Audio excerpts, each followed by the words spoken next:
Bismillah, masya Allah, la yasukul khaira illallah. Bismillah, masya Allah, la yasrifus su'a illallah. Bismillah, masya Allah, ma kana min ni'matin faminallah. Bismillah, masya Allah, la hawla wa la quwwata illa billah. Alhamdulillah, kita bersyukur dengan lisan. Walhamdulillah, kita bersyukur dengan hati keyakinan. Walhamdulillah, kita pun bersyukur dengan amal perbuatan. Allahumma salli ala Sayyidina Muhammad Al-Fatih Al-Khatim Al-Nasir Al-Hadi ila siratim mustaqim wa ala alihi haqqa qadrihi wa miqdarihi al-azim. Amma ba'du.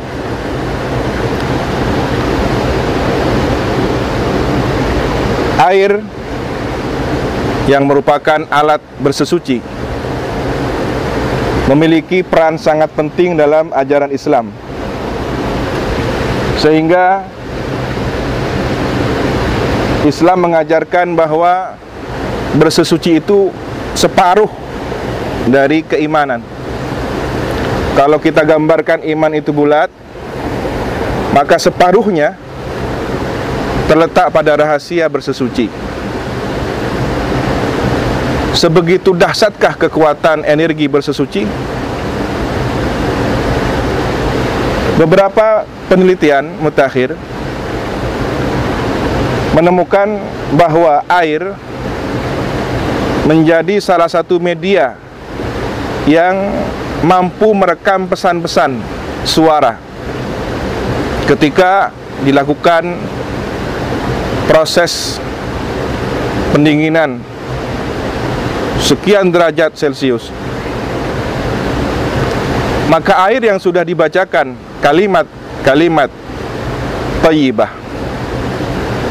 mengandung pesan positif, bahkan terbentuk dalam bingkai yang sangat indah, seperti kristal-kristal yang sangat mempesona. Wudu di dalam ajaran Islam menjadi bagian yang utama, sehingga keabsahan ibadah kita, sholat kita, proses komunikasi kita kepada Rabbul Alamin akan menjadi sah dengan didahului terlebih dahulu proses berwudu. Apakah rahasia di balik wudu ini, dan mengapa anggota tubuh yang kita gunakan untuk berwudu tidak seluruh tubuh, tetapi hanya pada bagian-bagian tertentu saja? Dimulai dari menyela-nyela jari jemari, membasuhnya dengan air sambil mengucapkan Bismillahirrahmanirrahim. Ingat kalimat Bismillahirrahmanirrahim. Kalimat ini adalah pembuka rahasia seluruh isi dari semesta ini, termasuk aktivitas kehidupan kita. Maka setelah menyela-nyela jari jemari, kita kemudian berkumur-kumur. Sunnahnya 3 kali. Demikian pula dilanjutkan dengan menghirup, lalu kemudian mengeluarkannya dari hidung kita. Ini semua ada makna pesan yang sangat penting. Seakan kita diajak untuk membersihkan lisan kita,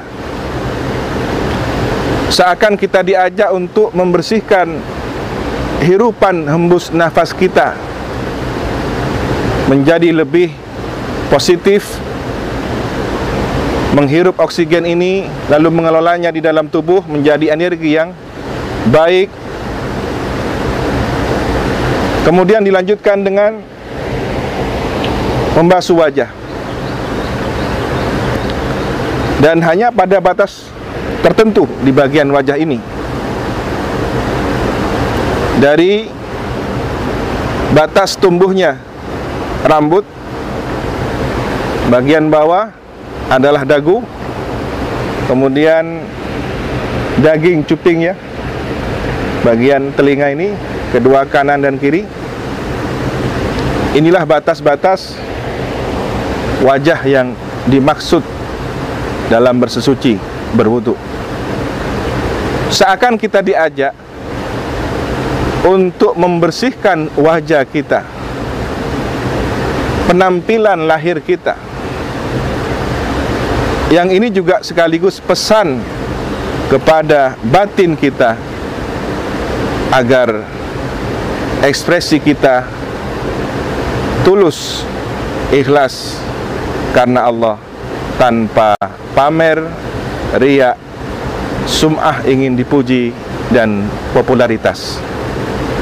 Begitu juga tangan sebelah kanan.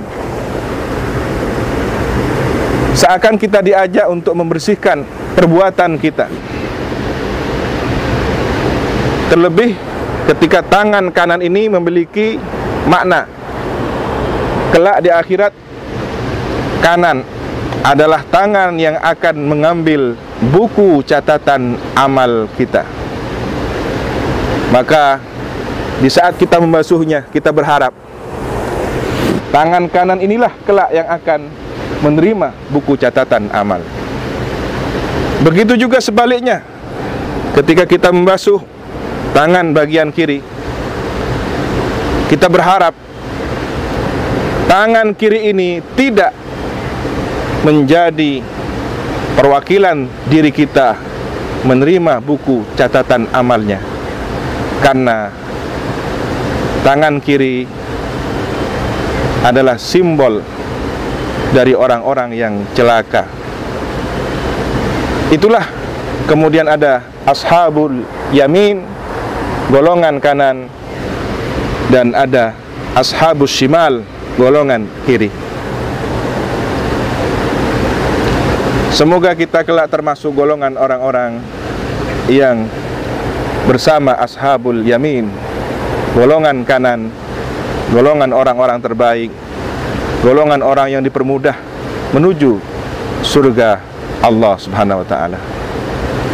Selanjutnya kita diperintahkan untuk mengusap bagian kepala kita. Itu pun di bagian kepala, di mana di situ ada letak otak. Otak yang digunakan untuk berpikir. Seakan kita diajak untuk membersihkan pola pikir kita, membersihkan keyakinan kita, akidah kita, dalam proses tafakur, berpikir, merenung, menemukan suatu kesimpulan, yang kemudian dilanjutkan dengan membersihkan telinga kita, kedua telinga kita. Sekali lagi ini dilakukan sebanyak 3 kali sebagai kesunahan. Angka 3, angka ganjil, memiliki pesan tertentu yang perlu dibaca dan kita renungkan. Allah Subhanahu wa ta'ala yang Maha Esa, Maha Tunggal, sehingga sesuatu yang berbilangan ganjil diharapkan terkoneksi dengan makna tauhid ini. Sementara telinga seakan kita diajak untuk membersihkan pendengaran kita dari berghibah, informasi yang salah, berita dusta, propaganda, fitnah, adu domba, provokasi yang merupakan sumber malapetaka kehidupan sosial, kehidupan berbangsa, bahkan kehidupan bernegara. Telinga inilah menjadi bagian terpenting untuk dijaga. Kemudian selanjutnya adalah bagian kaki, dan itu pun hanya bagian tertentu sampai mata kaki. Di atas lebih dari itu adalah anjuran kesunahan. Seakan kita diajak untuk membersihkan setiap langkah kaki kita agar senantiasa terarah menuju kebaikan. Inilah satu paket ajaran Al-Quran yang kemudian diurai, dijelaskan,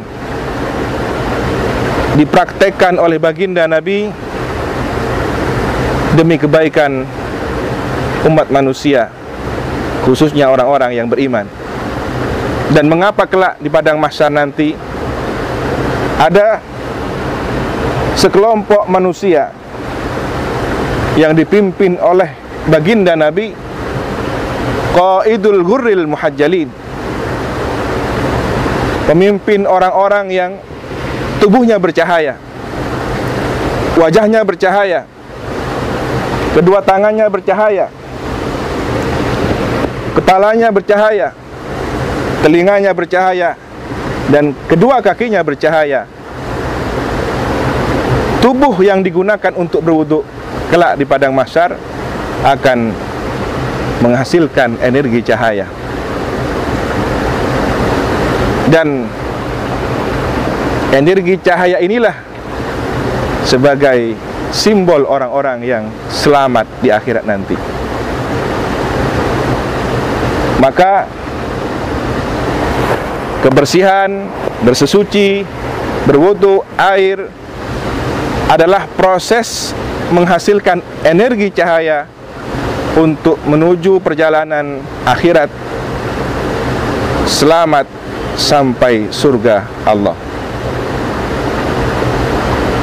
Semoga hidup kita dengan berwudu penuh dengan cahaya. Wassalamualaikum warahmatullahi wabarakatuh.